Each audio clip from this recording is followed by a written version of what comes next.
High, কেমন আছো তোমরা সবাই? Welcome back to another mini vlog.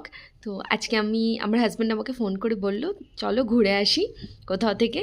তো আসছি অফিস থেকে আর আমাকে বললো রেডি হতে। তো আমি কোথাও আশেপাশে কোথাও গেলেও আমি একটুখানি রেডি হতে ভালোবাসি। তো এখানে আমি একটুখানি ঝুমকা পরে নিচ্ছি। এইরকম ঝুমকা কানের দুল আমি পরতে খুব ভালোবাসি। আর মুখটা একটু ফাঁকা ফাঁকা লাগছিলো, একটু টিপও পরে নিলাম। এবার ভাবছিলাম এই স্টোলটা নেবো কি নেবো না। পরে আমি নিয়েছিলাম স্টোলটা। আর আজকে এই পারফিউমটা ইউজ করব, এনগেজের। এইটাও ভীষণ ভালো পারফিউমটা, খুব সুন্দর স্মেল। তো সব পারফিউম আমার স্যুট করে না, কারণ আমার একটু মাইগ্রেনের প্রবলেম আছে। তো এটা হলো আমার পুরো লুক। কেমন লাগছে একটু আমাকে কমেন্ট করে জানিও।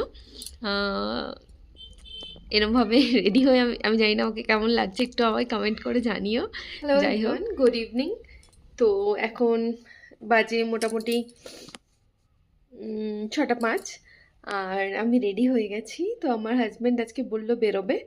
তো উইকেন্ডে আমরা জেনারেলি বেরোই, বাট আজকে স্যাটারডে। আজকেও আমার হাজব্যান্ডের ওয়ার্কিং ছিল, ওদের ইউনিভার্সিটিতে কনভোকেশন ছিল।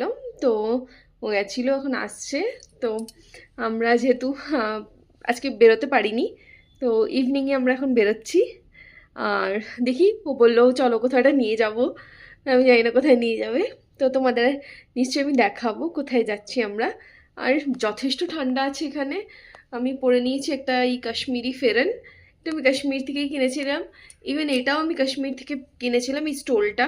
তো এইসব পরেও আমার হালকা হালকা ঠান্ডা লাগছে, কিন্তু আমি জ্যাকেট পরবো না। আমার হচ্ছে এটাই ভালো লাগছে। তো জ্যাকেটটা পরলে আমার